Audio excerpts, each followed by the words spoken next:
recording. Please, please do one more thing, please. There we go. You're ready in 5, 4. Always look at the camera. Oh, I'm looking at the camera? Okay. Right here. Perfect. First question. Estamos cumpliendo 40 años de la despenalización del aborto en todos Estados Unidos. ¿Cuál es el balance en estos 40 años? We are embarking on 40 years of having abortion legal in the United States. And what is the significance of having abortion legal for 40 years in the United States? 40 years of legal abortion has led to 55 million plus human lives destroyed and countless number of women and men that were harmed. So we look at 40 years of Roe v. Wade, and all I can see is a trail of avoidable destruction. La lucha por la vida en Estados Unidos es de adultos, es de jóvenes, es de mujeres o es de hombres. The pro-life fight, or the fight for life in the United States, whose fight is it? Is it a fight from adults, from youth? And who is the one fighting in the United States? From women or men? You know, the fight to end abortion in the United States is a fight for every one of us. It's a human rights issue, so it involves all of us. I mean, it takes a woman and a man to procreate, so a woman and man need to be involved. And what we see here in the United States, and we'll see at the March for Life, for instance, is this beautiful coalition of young and old and people from every ethnic background and denominational background. It takes all of us. I mean, if it's a justice issue, so it affects each and every one of us. La defensa de la vida es un asunto de leyes, del Congreso o es de la sociedad en general. La defensa de la vida. The defense of life, is that an effort by law, political effort, or the responsibility of society? You know, to defend life, it really takes a battle on all kinds of fronts. And it is a legal battle. It is a social battle. It's a spiritual battle. It's a personal battle. And much of it, though, I think is won emotionally because we can change the law, but there's still a lot of people who will, you know, want to pursue, unfortunately, the destruction of innocent human life. So we've got to fight this war on all fronts. Está perdida la defensa de la vida en Estados Unidos con el discurso del segundo periodo del presidente Barack Obama. Do you think that the pro-life battle is lost in the United States with the re-election of Barack Obama? You know, slavery took a long time to end in the United States, and there were a lot of setbacks. I mean, you had the Missouri Compromise, you had the Kansas-Nebraska Act, you had instances where abolitionists thought it could have been over. And there are setbacks politically here in the United States, but it is far from over. It is far. This is a country that is decidedly pro-life. And we have a huge task ahead of us to try to break through all the propaganda that happens in our schools, our public schools, our media, and of course on the political level. But I think slowly but assuredly we are winning that battle. It is far, far from over. And basically the end of this battle will be the ending of Roe v. Wade. ¿Quiénes han perdido más en esta batalla entre quienes promueven la defensa de la vida y quienes promueven el aborto? ¿Quiénes son los principales perdedores?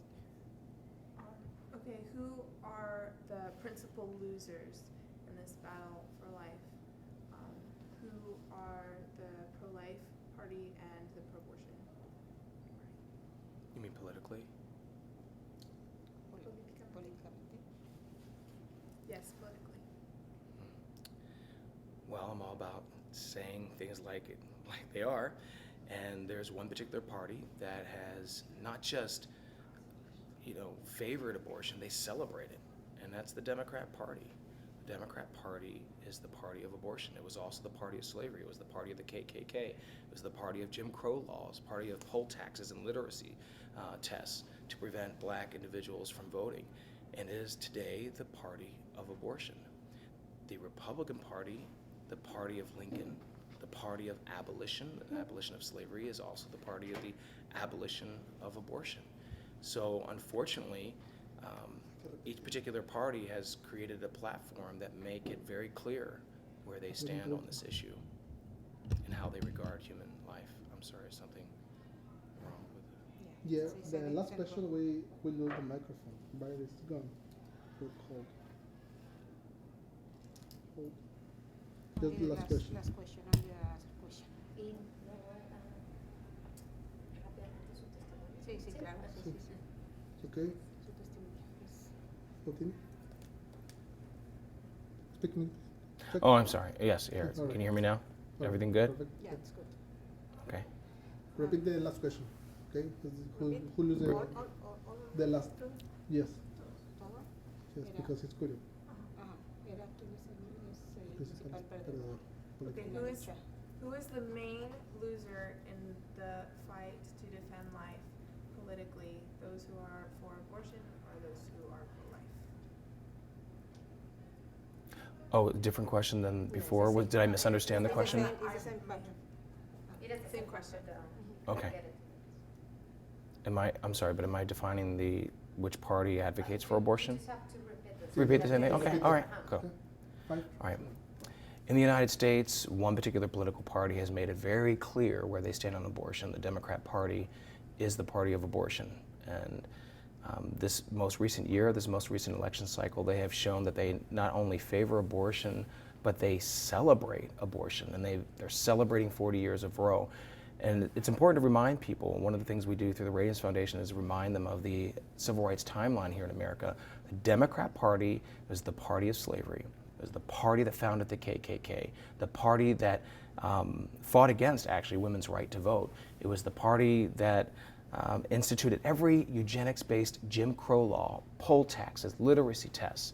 It is the party that underwhelmingly voted, by the way, for the Civil Rights Act of '64, and now today they are the party of abortion. Then you have the Republican Party that is adamantly, at least in word, pro-life. And so you have a huge distinction between the two parties. And unfortunately, the loser in all this, obviously, is the unborn child, but it is mostly women who are lied to and given abortion as some sort of form of empowerment. And abortion is only a form of destruction for all involved. Okay. Fuerte la pregunta. Fuerte. ¿Para qué hacemos una marcha pro vida cada año? ¿Cuáles son los resultados reales de esta marcha pro vida? Why do we have a March for Life every year, and what really are the results of having a March for Life? You know, it's always good for people to come together. One, because you know that you're not alone in the fight. And the March for Life shows people, even when the media completely ignores it, that people from every corner of the United States, from every kind of background, they come together because they are passionately united to defend human life. And I think it's important every year, not just to show up for a singular event, but go from that event, which often happens. They go from this event and they go to their different cities, they go to their churches, they go to their schools, even to their families, and they engage. And that's what happens year-round. And I see the March for Life, hopefully, one of these times when we come together, we're going to be able to celebrate the overturning of Roe v. Wade. And I know that overturning Roe v. Wade doesn't end everything, but because people are informed, because people are passionate, I think we're going to see a cultural change in our country where abortion isn't seen as the solution and where people are reaching out with love and compassion to meet the needs of people, to meet the needs of women and their children, and of course, of fathers. And I see that cultural change happening, and I think the March for Life has been and will be involved in that cultural shift that will happen. I'm encouraged to see everything that's going to go on in 2013 and the years to come. ¿Quiere por favor compartir, darnos su testimonio de vida para el público mexicano, para organizaciones latinoamericanas? Would you like to share your own testimony for the public audience of Mexico and for Latin American organizations? And you mean right here, right now? Sure. Your own testimony. Yeah. Okay, thank you. Sure. You know, I was born in 1971. My biological mother had been violated. My biological mother was raped. And in that situation, can't imagine the pain that she went through. But yet someone must have spoken life into her for her to hold on and to go through 9 months of a traumatic pregnancy. And she chose life. She chose life for me. I was adopted into an amazing multiracial family with, you know, brothers and sisters of different racial backgrounds and ethnic backgrounds, family of 15, 6 brothers and 6 sisters, loved like crazy. My family and my parents defied this myth of the unwanted child. And you know, being born under those horrific circumstances, people can so easily just write you off. They write you off as unwanted. And that's what Planned Parenthood does. That's what the abortion industry does, you know, worldwide. They say if it's an unplanned pregnancy, it's going to be unwanted and the child will be unloved. And it's so untrue. I was loved like crazy, and because of the courage of my birth mom, I was adopted and loved and able to flourish. You know, I have my master's and my bachelor's degree, my master's degree. I started a company. My wife and I started an organization, a nonprofit organization, and we speak to hundreds of thousands of people every year. And so hopefully my life represents the tangible example that the impossible happens all the time, that we never know what potential human life will have, which is all the more reason why we always give that human life the chance to live out the God-given purpose that's emblazoned on his or her heart from the moment of conception. Okay, good. So in 5, 4. You know, today I'm the Chief Creative Officer of a nonprofit life-affirming organization called the Radiance Foundation.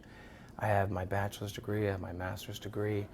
I am a father of 4, happily married, and I was adopted. I was adopted as a baby.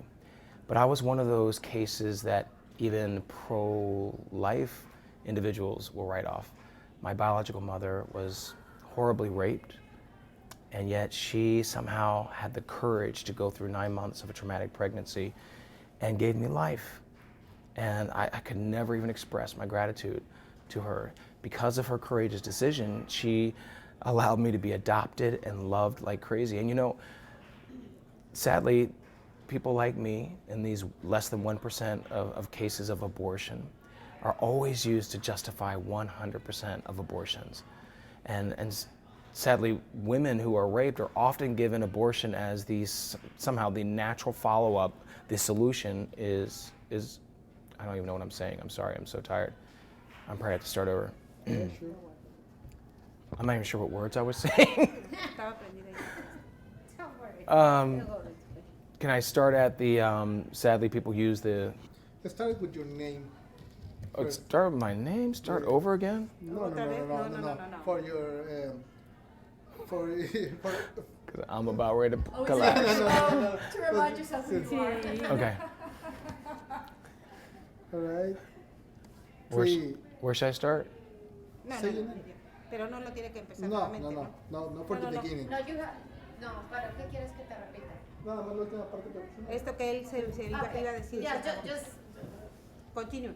just Just keep continue. going. Continue. Yeah, Okay. But All right. Just continue. You can say your name at the end, of course, no? Yeah. At the Okay, end. sure. Okay. 3, 2, 1. Sadly, those like me who are born as a result of rape, which happens less than 1% of all abortion cases, are always used to justify 100% of all abortions. And it's always what the pro-abortion side will use to justify the needless destruction of human life. And so what's a shame is when a woman experiences something as horrific as rape, to give her abortion as somehow the solution, abortion never unrapes a woman. Abortion never brings her healing. In fact, the only redeeming part of such a horrific act of violence is actually the child. And I know this from traveling across the country and speaking to hundreds of thousands of people. I come across women who have been raped, who are rape survivors, who agree with the fact that those who've had abortions, it's never been a healing moment for them, but that having the child, whether they've chosen to parent the child or place the child for adoption, but it's been the child that has brought redemption to such a horrific act. So sadly, in the United States, it is always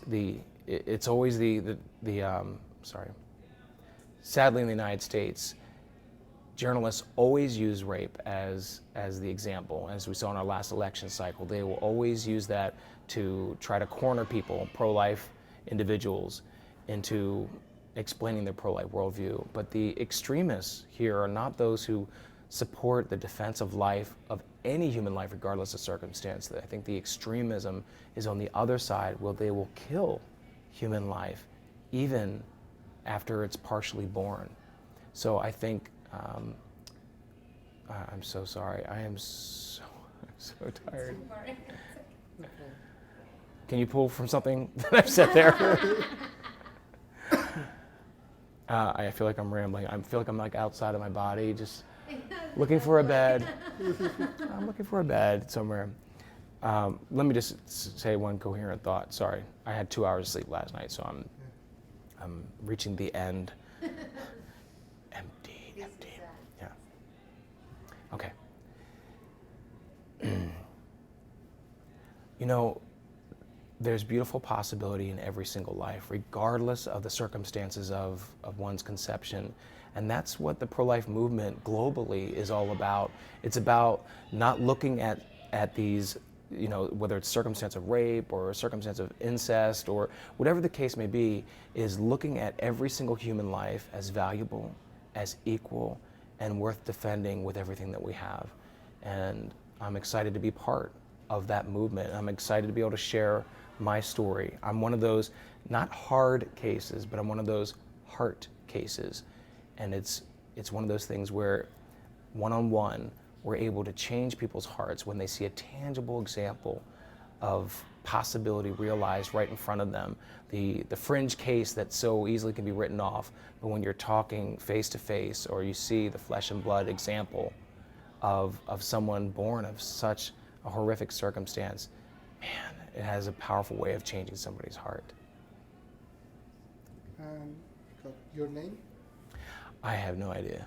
No sé, lo siento, no sé. I'm Ryan Bomberger, RyanBomberger, Chief Creative Officer of the Radiance Foundation. Perfect. I hope you got some, I'm sorry, I feel like I'm